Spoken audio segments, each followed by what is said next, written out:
She came with sweet gifts, and a smile so warm it could melt the hardest heart. But behind every puff she shared, hid something no one in the village could ever imagine. What happens when kindness masks a curse? Who will see the signs before it's too late? Stay with us and uncover the chilling secrets in this unforgettable tale. Thank you for joining us.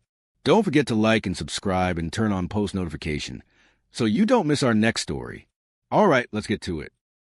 Good morning, my sunshine, Adaora sang as she handed Amakas twins a warm wrap of puff. The children grinned, already nibbling at the edge before they could even mutter a proper thank you. Mama, thank you. God will bless you, Amaka called from her veranda, tying her wrapper tighter around her chest. She chuckled, eyeing the twins with mock disapproval. These children don't even greet their mother before rushing Adaora's puff. Ah, leave them now. They know sweetness when they see it, Adaora said with a wink, turning slightly to show the delicate embroidery on her blouse.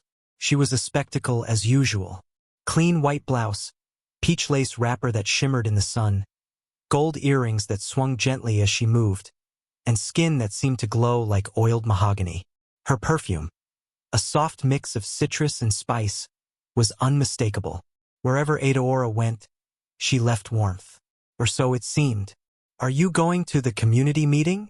Ngozi asked, crossing the street with a bucket of soaked bitter leaf. Of course, Adaora replied, lifting the small cooler in her hand. I even made some zobo for the elders. You know how Pa Nwachuku likes his drink cold. Ngozi smiled. You're always doing something for someone. God will reward you.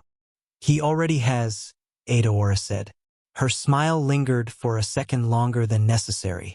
That afternoon, at the town hall, Adaora's zobo caused a small commotion. Pa Nwachuku asked for a second cup. Even the Igui, who rarely touched anything not from his own kitchen, took a long sip and nodded in approval. This woman, he muttered, is the pride of Umudike. After the meeting, Adaora stayed behind to help sweep the hall. When the last elder walked out, she took a folded white cloth from her purse, wiped a chair, and sat. Her fingers drew a strange symbol on her thigh beneath the wrapper. 2 more, she whispered. Then I will sleep again.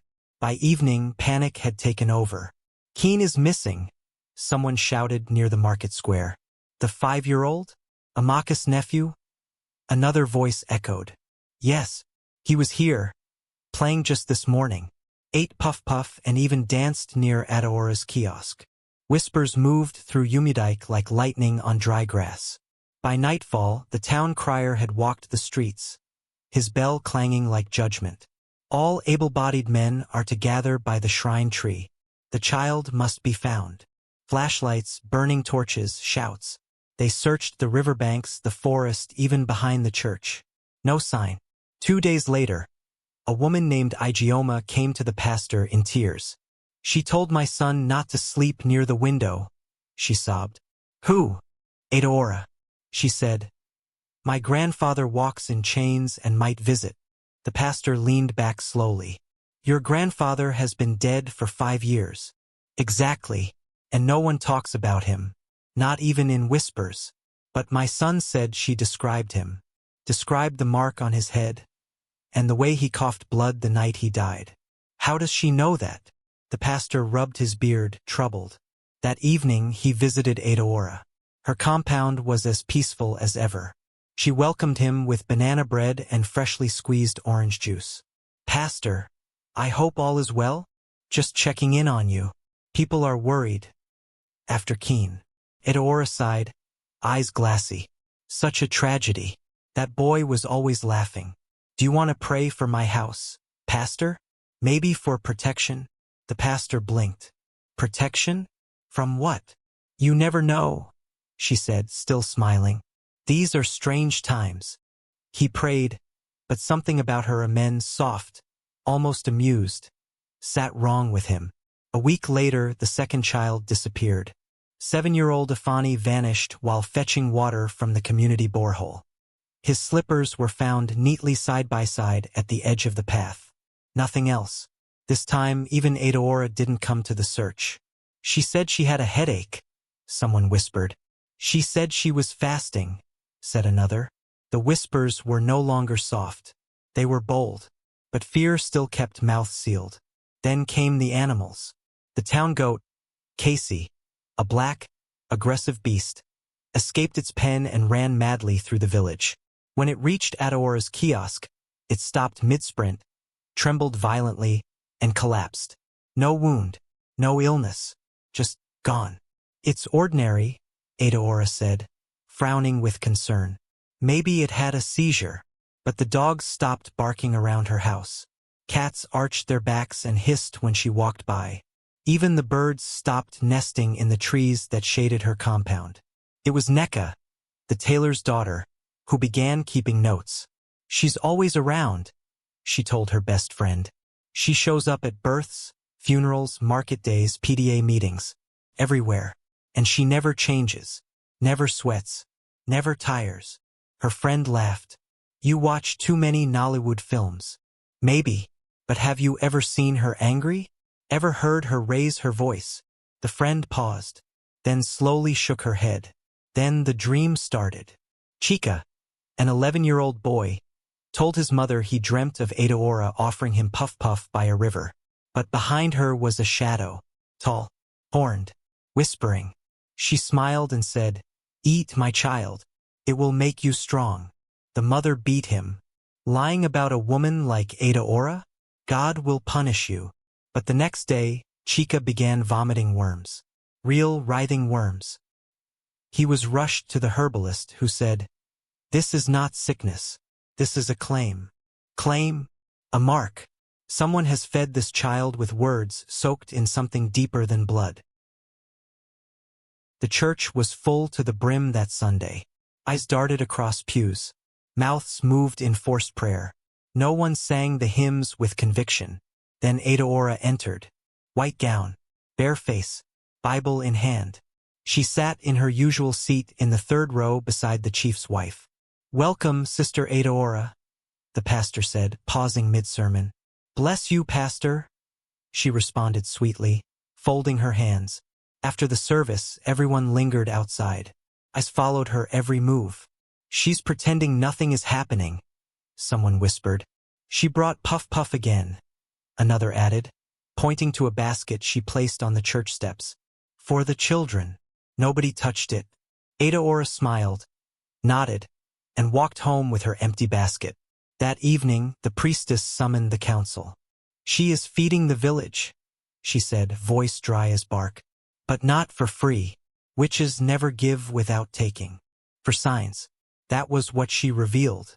First, they know what they shouldn't. Second, they are everywhere. Third, animals react before humans do. Fourth, their gifts always come at a price. The villagers began recounting stories. "She told my sister's daughter that her baby would never cry at night. The child died 2 weeks later. She gave my son a carved flute. He can't sleep without playing it now. Even at midnight." Someone gasped. Ifani disappeared the day after she gave him that banana bread. They gathered that night. Lanterns, cutlasses, prayers. They stormed Adaora's house. It was empty, not just of people, of sound, of scent, of air, as though no one had ever lived there. Only one thing remained. A calabash at the center of the living room. Inside it, water, floating puff-puff, 7 small bones, and a note. "You've taken. I've taken. Balance is balance. I move now, to where my next smiles will be needed. My name will change. My perfume will return. And you will welcome me. Again." The villagers thought it was over. They swept Adaora's compound, burned the furniture, poured salt and oil at every corner. The priestess blessed the soil with bitter cola, casting away the spirits. The Agui declared her name forbidden. The church buried every gift she had ever given. But something lingered. Children began to talk in their sleep. 3 boys woke up with blood clots in their ears. One girl tried to drown herself in the community well. "She said I should come and play by the river," the girl whispered after they pulled her out. "Who said?" She looked up, blinking slowly. The lady who smells like orange. Ngozi, the pepper seller, started seeing shadows in her mirror. Amakas twins, once cheerful, began drawing figures with horns and long claws. A small boy in the choir fainted mid him, screaming Adaora's name with a voice that wasn't his. The village had only silence to answer. Neka began dreaming of water. Each night the same dream. Adaora, waist deep in a black river, offering her something. A mirror, a carved stone, a baby crying from within a basket. "You are next," Adaora said each time, voice calm, loving, final. Neka stopped sleeping. She went to the priestess. "You saw her?" the old woman asked. "Yes." The priestess nodded. "She didn't leave. She changed." "Into what?" "Into what you fear the most." That night, thunder cracked open the sky, rain poured, and lightning struck the tree in the center of the village square. From the crack in the trunk, they found something, a child's shirt, torn, wet, covered in writing. Only one word made sense: return. And just behind the crowd that gathered, a new face appeared. Young, beautiful, smiling. "My name is Adan," she said, handing Puff Puff to a little girl. They called her Adan, and she was perfect. Hair dark as roasted cocoa, eyes like still water, smile so serene it melted suspicion before it could even form.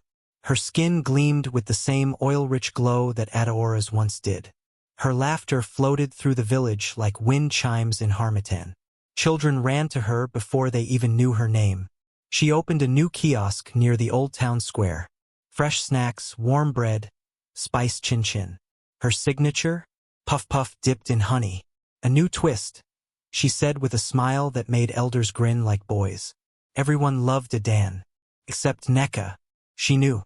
It was in the tilt of Adan's head, the way her eyes lingered 1 second too long, the way her wrapper never stained, never creased, and the perfume, citrus and spice, exactly like Adaora's. "She's back," Neka whispered to her mother. Her mother stared at her, startled. "Adan is a newcomer, from Owerri. Her uncle died and left her a house here. Be careful, Neka. People will think you're losing it. Like that old woman, Obianuju. Obianuju, the mad one who hadn't spoken a word since the night Adaora disappeared, until she saw Adan. Then, she screamed. A single word, return. They tied her in her compound after that. Said she was cursing innocent people. But Neka began keeping watch. That week, Ugachukwu, a curious 10-year-old with a scar above his brow, fell ill. Stomach pain, his mother said. "He's been vomiting white feathers," the nurse whispered behind a cupped hand. "He ate her Puff Puff just 2 days ago," someone noted, then caught themselves. Not that it means anything, but it meant everything to Neka. She waited that night. At 1:34 a.m., she saw her. Adan, wrapped in a white cloth, walking barefoot through the village, her hair wet and trailing behind her like seaweed. She didn't knock. She didn't sneak. She simply entered Ugachukwu's compound. Neka followed, heart pounding so loud she feared it would wake the entire village. She crept to the window and peered in. Adan stood over the child, whispering in a tongue older than silence. Her eyes glowed. Her shadow danced on the ceiling even though there was no candle lit. She pulled something from beneath her cloth, a bone, long and charred, wrapped in red thread. Neka gasped. Adan turned. Their eyes met. The window shattered.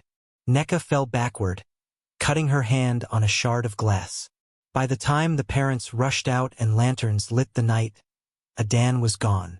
Ugachukwu was gasping, eyes rolled white, a feather stuck to his lip. They went to the priestess. "She has returned in a new form," the old woman said. "The river is still owed. Until balance is complete, she cannot be destroyed." "Then what do we do?" the Igwe asked. "Stop welcoming her." "But she blends in. She thrives because you receive her. You call it kindness. You call it charm. But her name is hunger, ancient, hidden." Neka stepped forward. "Then I will expose her." No, said the priestess. You will bait her. They planned it on the night of the new moon. A celebration, a thanksgiving for the village's new dawn. They invited Adan to bake for the children. She agreed with a wide smile. I'll bring extra honey. Children love sweetness. So they prepared the square. Music, food, laughter. But this time no one touched her snacks. They watched, waited. Adan smiled, but her eyes were scanning, measuring, testing. She saw Neka, standing near the shrine tree, holding a calabash. You didn't eat, Adan said. I'm fasting, Neka replied. For what? For truth. Adan laughed lightly. Truth is bitter. Why not eat sweetness? She reached for Neka's arm. In that moment the sky cracked. Thunder roared, but no clouds. Just lightning in clear skies. The calabash glowed in Neka's hands. Return what you have taken, Neka said, her voice louder than her own lungs. Adan flinched. You don't know what you say. I know what I see. I know your gifts come salted with sorrow. The ground shook. Children screamed. Elders fell to their knees. The calabash lifted from Neka's hands, hovered in mid-air, then shattered. From the pieces 7 small bones fell. Puff Puff crumbled to ash. A scream tore through the night, not from Adan's mouth, but from within her. It was a scream of many voices. Children, animals, lost things. Her body arched backward, twisting unnaturally, and her skin peeled in layers, not bleeding, but shedding, until Adaora stood again, her face calm, untouched, perfect. You forced my hand, she whispered.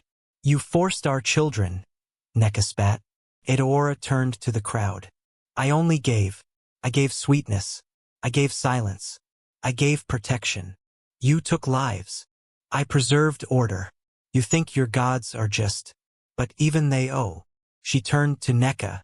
You are brave, but brave people rarely live long. Suddenly, the priestess stepped forward, holding a long rope made of hair and salt. Adaora, Adan, whatever you name yourself next, we bind you by your own offering. Sweetness turned bitter. Return to the river and beg for mercy. She threw the rope, caught Adaora's ankle. She screamed, her voice no longer human, and the earth opened beneath her. A dark hole. No fire.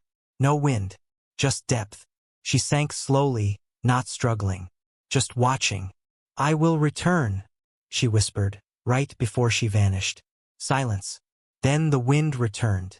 The sky cleared. Children blinked. One by one, they started crying, like waking from a long dream. Yugachukwu coughed up a final feather, then sat up. The village did not cheer. They wept. They had loved a monster, welcomed her, worshipped her, and now they had paid. Weeks passed. Peace returned. The animals stopped acting wild. Children laughed again. Neka became a village record keeper, the new eye. She documented all 4 signs, warned future generations. No one forgot. No one touched uninvited food again. And every year, on the night Adaora fell into the earth, the priestess poured honey into the river, lest she hungers again. But sometimes, just sometimes, a strange perfume would float through the wind. Citrus and spice. The end. Thank you for watching. We hope you have enjoyed it here. Don't forget to like and subscribe, as this will help us grow and do more. Have anything to say about the story? Feel free to drop a comment.